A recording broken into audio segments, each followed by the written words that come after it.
Bonjour, bonsoir, ça dépend de l'heure et la fréquence à laquelle vous me recevez. J'espère que vous allez bien. Alors, on se retrouve aujourd'hui pour une vidéo débrief avant-match des phases allées des demi-finales de cette édition de Ligue des Champions de cette édition 2022-2023 et notamment la rencontre qui opposera le Real de Madrid face à Manchester City. Donc, c'est le titre annoncé du jour, on en parle. Alors, le Real de Madrid face à Manchester City, donc le Real de Madrid qui reçoit à Bernabeu cette équipe de Manchester City. Franchement, très belle affiche. Vraiment très très belle affiche. Une affiche de Ligue des Champions comme on a l'habitude de les aimer, comme on adore. Une affiche de Ligue des Champions que je qualifierais même de finale avant l'heure. Donc, pourquoi une finale avant l'heure? Déjà parce qu'on aura là effectivement droit à la rencontre de deux grandes équipes, si ce n'est les deux plus grandes équipes d'Europe actuellement. Déjà, d'une part, on a le Real de Madrid qui, comme on le sait, dans cette compétition est clairement dans son élément. Donc, la Ligue des Champions, c'est la Coupe de Madrid. Donc, c'est probablement la compétition de Madrid. Donc, c'est la compétition dans laquelle ils se sentent le plus à l'aise. C'est la compétition qui les met le plus en valeur. Et c'est pas pour rien qu'ils l'ont déjà remporté 14 fois et notamment 3 fois d'affilée. Et encore que là même, ils sont détenteurs du titre parce qu'ils l'ont remporté l'an dernier. Donc c'est vraiment une très très grosse équipe de Madrid que l'on connaît très à l'aise dans cette compétition. Et de l'autre côté, on a effectivement cette équipe de Manchester City qui depuis déjà pas mal d'années s'est imposée sur la scène nationale, donc en première ligue comme internationale, comme étant voilà, un gros favori et donc sur le plan européen, donc en Ligue des Champions, depuis pas mal de saisons déjà. Manchester City c'est toujours hissé en tant que favori de cette compétition et plus encore depuis l'arrivée de Guardiola. Donc depuis il y a deux trois saisons déjà, le Manchester City est toujours dans le dernier carré de cette compétition.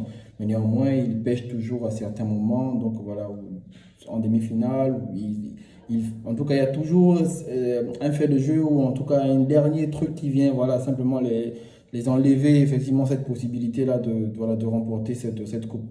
Et donc aujourd'hui, plus que jamais, je crois qu'ils ont à cœur voilà, de bien faire cette année et réellement aller au bout de cette compétition et l'obtenir pour la première fois. Parce qu'il est bien évidemment important de rappeler que Manchester City n'a jamais gagné cette coupe.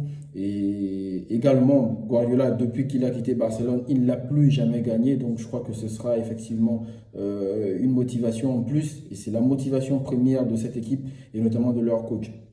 Donc ça, c'est le préambule qu'il fallait effectivement poser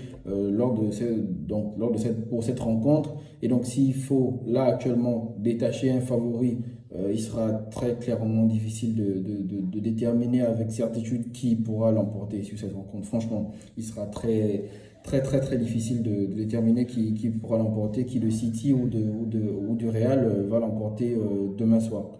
Mais néanmoins, si on doit étudier effectivement les atouts et les avantages de l'une ou l'autre équipe, lorsqu'on regarde effectivement cette équipe de Madrid, on sait déjà pertinemment que c'est une équipe expérimentée. Donc ça, c'est déjà un facteur très important.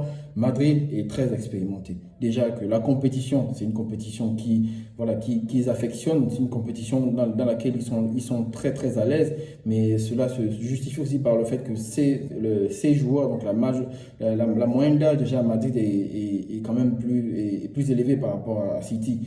Et c'est pour cette raison effectivement que les joueurs de Madrid sont plus expérimentés que les joueurs de City. Donc, on a le cas de Benzema, de Kroos, voilà, de Carvajal. On a effectivement Modric qui est là. Donc, en principe, la quasi-totalité de l'effectif de Madrid, ils sont habitués à ces compétitions-là. Ils sont habitués à ces rencontres et ils savent comment les aborder. Ils savent comment voilà, déjouer. Ils ont déjà probablement vécu tous les scénarios possibles.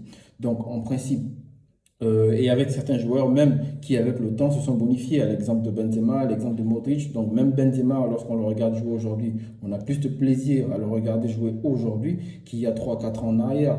Donc en principe, c'est l'expérience qui lui a vraiment été bénéfique aujourd'hui parce qu'en termes de neuf, on sait que Benzema, c'est le neuf par excellence. C'est une aisance technique, c'est une finition hors pair, donc on ne va pas citer ses qualités. C'est juste pour dire qu'avec le temps, Benzema, franchement, il a su voilà, nous convaincre. Et donc, c'est pas pour rien qu'il a été Ballon d'Or l'an dernier, donc avant Messi, et puis voilà, qu'il a remporté cette Ligue des Champions. Donc en principe, c'est qu'il faut dire sur cette équipe de Madrid, sans compter également qu'ils peuvent compter sur une jeunesse très, très, très importante et très impliquée voilà, dans les résultats de leur équipe actuellement. Et je cite pour nom Vinicius, qui fait vraiment une saison incroyable avec Madrid, et depuis l'année dernière même, il fait vraiment des choses incroyables. Et à l'heure actuelle, Vinicius, c'est probablement plus de 75%, voilà, des attaques offensives de City, du Real passe par Vinicius. Franchement, il fait vraiment, vraiment, vraiment, depuis la saison dernière, des grosses performances. Des grosses performances. Encore là, en Coupe du Roi, il est à l'origine des 2 buts de Rodrigo. Donc, il faut dire que ce sera réellement le danger numéro 1 de cette équipe de Madrid. En plus de Rodrigo, comme je l'ai précisé, qui est un jeune joueur, mais voilà, qui a déjà une maturité et vraiment une implication dans cette équipe. Il a cette faculté à répondre présent lors des grandes rencontres. Donc franchement, ce sera également voilà, quelque chose à prendre en compte. En dehors de ça, il y a également d'autres joueurs. On va pas tous les citer. Voilà, il y a Rodrigo, il y a Vinicius, voilà, il y a pas mal de joueurs. Il y a également Kamavinga qui fait des grosses performances. Mais bon, cela dit, en plus de leur expérience, comme je l'ai précisé, du fait qu'ils soient à l'aise dans cette compétition, il y a également la jeunesse qui est là. Mais de l'autre côté aussi, donc du côté de City, ils peuvent compter premièrement sur leur collectif. Parce que la différence entre City et Madrid, c'est que City, eux, voilà, leur jeu est basé comme effectivement les indications de leur coach. Donc, c'est basé sur la possession de balles. Voilà, c'est une philosophie à la Johan Cruyff, à la Barça. Donc, pour jouer le ballon, ils savent le faire. Donc, la possession de balles, le jeu au pied, ils savent comment s'y prendre. D'accord? Mais du côté du Real, c'est des attaques voilà, en transition. Donc, ils ont également des joueurs pour le faire. Donc voilà, il y a Modric qui va casser les lignes, des passes, voilà, des passes laser, et ils ont Vinicius qui est explosif et tout. Donc c'est là 2 équipes avec un style de jeu diamétralement opposé qui vont s'affronter. Et donc l'intérêt pour chaque équipe, et là, ce sera effectivement de mettre en valeur les qualités propres qui sont les leurs, afin effectivement de pouvoir faire mouche et voilà, de surtout tuer le match. Parce que du côté de City, ils auront les occasions, ils ont l'effectif pour conserver la balle, ils auront les occasions, mais effectivement pour remporter ce match, il sera question pour eux effectivement voilà, de concrétiser plus de 75% des occasions qu'ils auront. Parce que Madrid ne va pas se faire prier. Voilà, s'ils ont une occasion de marquer, ils vont marquer. S'ils ont une occasion de tuer le match, ils vont tuer le match. Mais pour City, il faut vraiment qu'ils soient tranchants devant les buts, et notamment avec Erling Haaland, il faut effectivement qu'ils puissent qu'ils puissent avoir avec eux un Erling Haaland des grandes soirées. Donc en termes d'atouts, en termes effectivement de qualité propre de City, en dehors de leur collectif, cette année, ils ont eu la possibilité, ils ont la possibilité de compter sur un facteur X qui est Erling Haaland, qui fait vraiment une saison incroyable, notamment en termes de statistiques.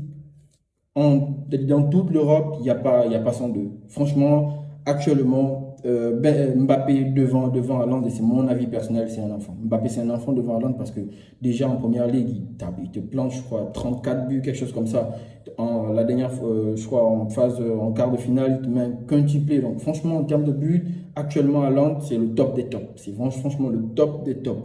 Donc, comme je l'ai dit, toutes les occasions que City pourra avoir lors de cette rencontre, s'ils veulent avoir une chance de remporter ce match, d'accord, ils devront effectivement les concrétiser à hauteur au moins de 80%. S'ils ont des occasions sur un pourcentage de 100%, qu'ils puissent les concrétiser. Parce que s'ils ne le font pas, Madrid en étant chez eux, donc Madrid jouera d'abord à domicile, ça c'est d'abord un avantage. Deuxièmement, ils ont l'expérience de la compétition. Et donc, ils ont des joueurs tueurs, et notamment Benzema et Rodrigo, malgré son jeune âge. Donc, eux, ils ne vont pas se faire prier devant les buts.